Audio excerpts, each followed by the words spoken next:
Hello friends, welcome back on my YouTube channel. Friends, जैसा कि आप सभी को पता ही है कि कल मैंने जो है डन की जो है एक पोएम को कवर किया था, since she whom I love. ठीक है, उसकी समरी को कल हमने डिस्कस किया था। ठीक है, तो आज हम जो है इसके जो है स्टैंजर्स को डिस्कस करेंगे लाइन टू लाइन। आज हम इसको जो है डिस्कस करने का प्रयास करेंगे। तो चलिए ज़्यादा टाइम वेस्ट ना करते हुए वीडियो को शुरू करते हैं।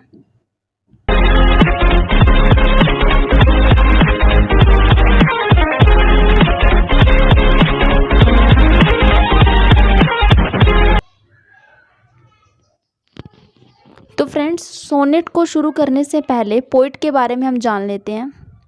तो फ्रेंड्स, सोनेट को जो है पता ही है आपको, जॉन डन ने लिखा है, जैसे कि मैंने कल आपको इस सोनेट की समरी में बता दिया था। और डन जो है एक मेटाफिजिकल पोइट थे। ठीक है, सबको पता ही है। अगर हम पूछें किसी से, ठीक है, लिटरेचर के स्टूडेंट से, तो मोस्टली उन्हें पता ही होता है। सबसे टॉप लिस्ट पर उनकी जो ज़ुबान पर होता है कि मेटाफिजिकल पोइट है जॉन डन। ये तो सबको ही पता होता है। ठीक है, जो लिटरेचर के स्टूडेंट्स हैं उन्हें तो पता ही होगा। तो ठीक है, जॉन डन जो है मेटाफिजिकल पोइट है। और मेटाफिजिकल का मतलब मैंने आपको बता ही रखा। मेटा का मतलब होता है बियॉन्ड, फिजिकल का मतलब होता है फिजिकल वर्ल्ड। ठीक है, अब दोस्तों ये जो है एक इंग्लिश जो है पोइट है। He was an English poet. इनका जो जन्म है वो 22 जनवरी 1572 को यूके में यानी कि लंदन में हुआ था, यूनाइटेड किंगडम। और इनके कुछ मेजर वर्क्स हैं, कुछ पोएम सोनेट्स हैं जैसे इसमें मैंने इंक्लूड किए हैं। और जैसे कि the sun rising, the flea, the good morrow, a valediction of weeping, I will addiction of forbidding morning. ठीक है, ये और आज हम जो डिस्कस कर रहे हैं since she whom I love, ये भी जो है इनकी एक सोनेट है।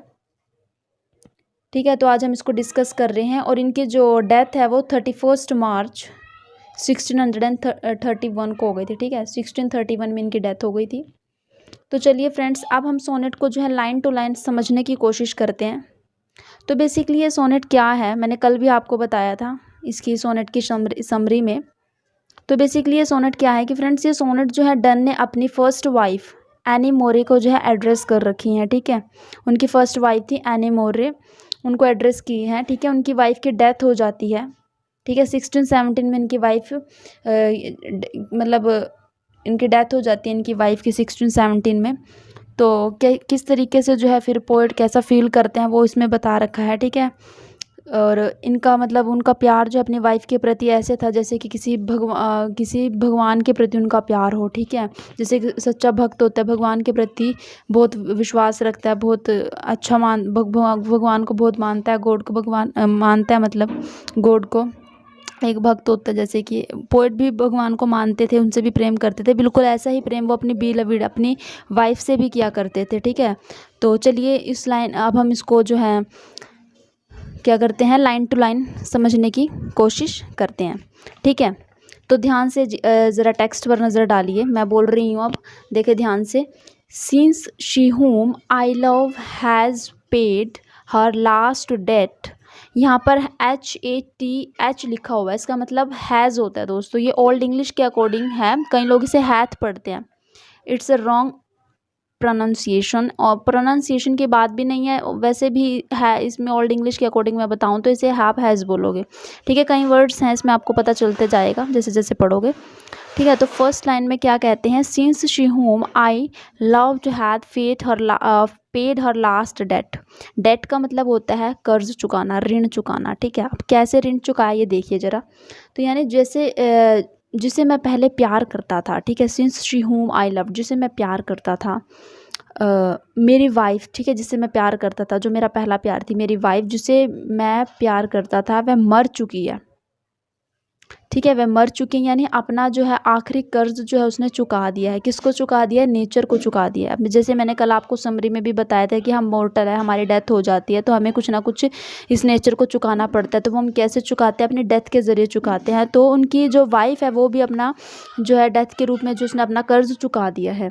ठीक है, नेक्स्ट लाइन में जो है पोएट बोल रहे हैं, to nature and to hers and my good is dead. तो यानी कि नेचर की ओर से, ठीक है, और उसकी वाइफ की वजह से जो उसमें जो है गुड वर्च्यूज़ आए थे, ठीक है, पोइट में जो है गुड वर्च्यूज़ आए थे, वो सब भी है जो है अब क्या हो चुके हैं, डेड हो चुके हैं, वो मर चुकी है, तो उसके साथ साथ वो गुण भी जो है ख़त्म हो चुके हैं। Means good and valuable in me is dead, मेरे अंदर जो गुड एंड वैल्यूएबल जो गुण थे, ठीक है, वर्च्यूज़ थे, वो क्या हो चुकी हैं, डेड हो चुके हैं, ठीक है। उसके बाद जो है थर्ड लाइन में पोइट क्या बोलते हैं, and her soul early into heaven ravished, ठीक है। तो यहाँ पर क्या बोल रहे हैं पोइट, कहते हैं यानी कि गॉड जो है ना वो एक लवर के समान है, ठीक है, और उनकी आत्मा को जो है अपने साथ जो कहाँ लेकर चले गए हैं, हेवन में लेकर चले गए, रेविश्ड कर लिया है, ठीक है, अपने साथ लेकर चले गए हैं उसे। और नेक्स्ट लाइन में जो है पोइट बोलते हैं, होली इन heavenly things my mind is set. अब देखो वो गॉड के पास चली गई, तो उसके बाद पोइट ने क्या बोला है, ये देखो ज़रा ध्यान से। उसके बाद फोर्थ लाइन में पोइट बोल रहे हैं कि यानी अब मेरी जो वाइफ है वो हेवन में है, ठीक है, हेवन मतलब स्वर्ग में है, भगवान के पास है। कहते भी हैं कि जब किसी की डेथ हो जाती है तो कहाँ चला गया, भगवान के पास चला गया, गॉड के पास है वो भी, ठीक है। तो यानी मेरी वाइफ जब हेवन में है तो इसलिए मेरा माइंड जो है ना, अब पोइट कह रहे हैं कि मेरा माइंड जो अब हेवनली थिंग्स की तरफ टर्न हो चुका है, ठीक है, मेरा माइंड जो है पूरी तरह से हेवनली थिंग्स की तरफ क्या हो चुका है, टर्न हो चुका है। और उसके बाद जो है नेक्स्ट लाइन में जो है पोइट बोल रहे हैं, 5 to 6 लाइन देखते हैं हम। इसमें कहते हैं कि here the admiring her my mind did wait to seek thee god, thee का मतलब तुम होता है, दी का मतलब, ठीक है, to seek thee God so streams to do show the head. तो 5th और 6th लाइन में पोइट क्या बोल रहे हैं, ये देखिए ध्यान से। देखो अभी हम यहाँ पर पोइट बोल रहे हैं, जो वे जिंदा थी, पोइट यहाँ पर इन दोनों लाइनों में यही बताना चाह रहा है, एडमायरिंग कब कर रहे थे। अभी देखो अब तो वो मर चुकी है, लेकिन इसमें एडमायरिंग का जिक्र हुआ है, तो एडमायरिंग तो तब कर रहे थे ना जब वो जिंदा होगी, ठीक है ना। तो इसमें पोइट बोल रहे हैं कि जब वे ना जिंदा थी, जब वो अलाइव थी, ठीक है, तो मैं उसकी जो है क्या क्या करता था, मैं उसकी जो है प्रशंसा क्या करता था, मैं उसकी एडमायर क्या करता था, ठीक है, उसकी प्रशंसा क्या करता था। तो मेरा माइंड जो है वेट हो जाता था, मतलब वेट का मतलब होता है प्रोसीड्स, ठीक है, प्रोसीड्स का मीन्स होता है बढ़ना, ठीक है, बढ़ जाता था वो। किस चीज़ की तरफ प्रोसीड हो गया उसका जो माइंड है, यहाँ पर इस लाइन में आया है ना, here the admiring her my mind did whet, यानी कि पोइट बोल रहे हैं कि मैं उसकी प्रशंसा किया करता था, ठीक है, जब वो जिंदा थी तो मैं उसकी प्रशंसा किया करता था, और मेरा माइंड जो है अब क्या हो चुका है, वेट हो चुका है, मतलब प्रोसीड हो चुका है। किन चीज़ों की जो है तरफ जो है माइंड मतलब पोइट का जो माइंड है वो जो है क्या हो चुका है, प्रोसीड हो चुका है। किसकी तरफ प्रोसीड हो चुका है, पोइट बोल रहे हैं उनका जो माइंड है वो फिज़िकल लव से स्पिरिचुअल लव की तरफ जो है क्या हो चुका है, प्रोसीड हो चुका है, बढ़ चुका है। वेट का मतलब यहाँ पर बढ़ना ही हो गया, प्रोसीड बोल सकते हैं, WHET लिखा हो ना, इसका मतलब प्रोसीड हो गया। नेक्स्ट जो है पोइट बोलते हैं, उसके बाद यहाँ पर ये इस लाइन में ही आ रहा है, 6th लाइन देखिए ज़रा ध्यान से, to seek the God so streams do show the head, यानी कि जैसे कि पानी का झरना, to seek thee God, God को बोल रहे हैं कि जैसे कि जो है पानी का झरना जो है समुद्र में बहता है, बिल्कुल ऐसे ही मेरा प्यार जो अपनी वाइफ के लिए बहता है, मैं अपनी जो है वाइफ से बहुत प्रेम करता हूँ। अब आ जाइए आप 7th लाइन पे, ठीक है। 7th लाइन में बोलते हैं, but though I have found thee and thou my thirst has fed, ठीक है। अब यहाँ पर देखो, यहाँ पर आया ना, but though I have found thee, यहाँ पर दी का मतलब गॉड के लिए यूज़ किया गया है कि अब मैंने जो है तुम्हें आपको ढूंढ लिया है, आप बोल सकते हो, तुम बोल सकते हो, तो मतलब अब मैं ना जो है गॉड को जो है मैंने अब जो है गॉड को ढूंढ लिया है, ठीक है। क्या कह रहे हैं यहाँ पे, बट तो आई हैव फाउंड दी, मैंने जो अब तुम्हें ढूंढ लिया, यानी कि मैंने गॉड को ढूंढ लिया है, ठीक है। मतलब यहाँ पर जो है दी का मतलब गॉड से है, और and thou my thirst has fed, fed का मतलब हो गया सेटिस्फाइड हो चुकी है, बिल्कुल, ठीक है। तो मेरी जो थ्रस्ट है, मेरी जो प्यास थी, यानी कि मेरे जो डिवाइन लव की जो मुझे प्यास थी, मैं डिवाइन लव जो एक पवित्र जो प्रेम पाना चाहता था, वो जो प्यास मेरी क्या हो चुकी है, उसको जो आपने सेटिस्फाइड कर दिया है, ठीक है, वो सेटिस्फाइड हो चुकी है, हैज़ फेड मतलब वो सेटिस्फाइड हो चुकी है। उसके बाद बोलते हैं, अ होली थ्रस्टी ड्रॉप सी मेल्ट्स मी येट, अ होली थ्रस्टी ड्रॉप्स ही मेल्ट्स मी येट, यानी कि अगले लाइन में बोल रहे हैं कि जैसे कि एक पेशेंट होता है, ठीक है, पानी की बूंद के लिए तरस जाता है ना, बिल्कुल ही, ठीक है, अगर कोई प्यासा है, ठीक है, उसे बहुत ज़्यादा प्यास लग रही है तो पानी की बूंद के लिए तरस जाता है, तो वो अधिक से अधिक पानी की जो है इच्छा रखता है कि उसे इतना पानी मिल जाए, बहुत मिल जाए, ठीक है। बिल्कुल ऐसे ही जो है मैं एक ग्रेट थ्रस्ट रखता हूँ, ग्रेट थ्रस्ट से जो है मैं सफ़र कर रहा हूँ, ठीक है, निकल रहा हूँ, गुजर रहा हूँ मैं। किस चीज़ का जो है सामना कर रहे हैं पोइट, किस चीज़ की थ्रस्ट है उन्हें? The poet wants more and more divine love, वो बहुत ही ज़्यादा, मतलब बहुत ज़्यादा ही, ज़्यादा से ज़्यादा पवित्र प्यार जो है पाना चाहते हैं, डिवाइन लव की जो है डिज़ायर है उन्हें, ठीक है, इसका मतलब ये है, ठीक है। यहाँ तक हो चुका है। उसके बाद आप आ जाइए अब नेक्स्ट लाइन में। हमारी जो है ये नेक्स्ट लाइन कौन सी है, यहाँ पर है हम, but why should I beg more. देखो पहले जो है आप देखो यहाँ से 1 से लेकर आपने जो है कहाँ तक देखा, 8 लाइन तक आपने देखा, ठीक है। तो उसमें जो है पोइट क्या बोल रहे थे, अब हम नेक्स्ट स्टैंजा को शुरू करने वाले हैं ना, उससे पहले आप देखो 1 से लेके 8 तक उन्होंने क्या बोला है, कहते हैं कि मुझे तो जो है ना more and more divine love चाहिए, ठीक है, मैं तो मोर एंड मोर जो है डिवाइन लव की जो है डिज़ायर रखता हूँ। लेकिन अब इसमें थोड़ा सा चेंज आया है, नेक्स्ट लाइन में थोड़ा सा चेंज आया। अब इसमें पोइट बोल रहे हैं कि but why should I beg more love, why should, मैं क्यों जो है इतने ज़्यादा प्यार की भीख मांग रहा हूँ, क्यों मांग रहा हूँ, गॉड से पूछ रहे हैं कि Y should I beg more love, क्यों मांग रहा हूँ मैं, व्हेन एज दाउ, जब तुम उनके साथ हो, गॉड को बोल रहे हैं कि जब आप उनके साथ हो तो मैं इतने ज़्यादा मतलब डिवाइन लव की जो है कामना क्यों कर रहा हूँ, डिज़ायर क्यों कर रहा हूँ, ठीक है, क्यों मैं जो है बैग मतलब भीख मांग रहे हैं प्यार की, तो मतलब ऐसे क्यों इतनी ज़्यादा मैं वो कर रहा हूँ, ठीक है। उसके बाद यहाँ पर गॉड की ही बात कर रहे हैं इस लाइन में। उसके बाद बोलते हैं डज वो, यहाँ पर मैं आपको 9 से लेके 14 लाइन तक मैं समझा देती हूँ, इनका इकट्ठे ही में कनेक्शन है कुछ ऐसे ही।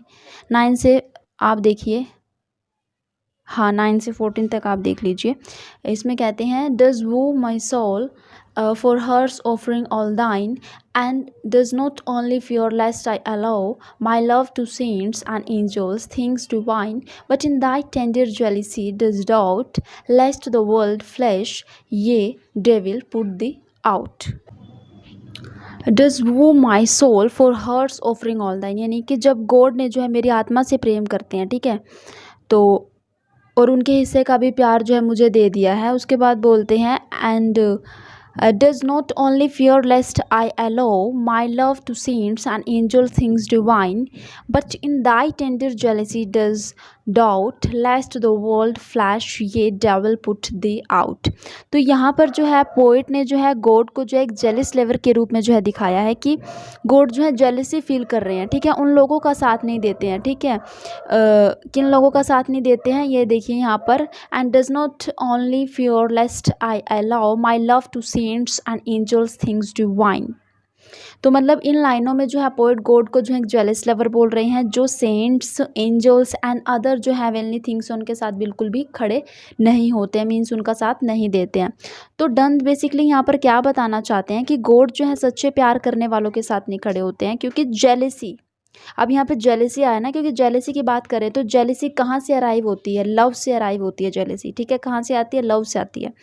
और गॉड डरते हैं, यहाँ पे आया ना and does not only fear lest I allow, fear, तो गॉड डरते हैं, किस चीज़ से डर रहे हैं, तो यहाँ पर गॉड डरते हैं कि पोइट जो है टैम्प्टेड हो जाएगा, किससे टैम्प्टेड हो जाएगा, but in thy tender jealousy does doubt lest the world flesh, yea devil put thee out, यानी कि पोइट जो है डरते हैं, क्योंकि यहाँ पर जो है जेलिसी की बात की गई, और पोइट इसलिए डर रहे हैं क्योंकि पोइट मतलब गॉड इसलिए डर रहे हैं क्योंकि पोइट जो है टैम्प्टेड हो जाएगा। किस चीज़ से टैम्प्टेड हो जाएगा, टैम्प्टेड का मतलब है चुरा लिया जाएगा।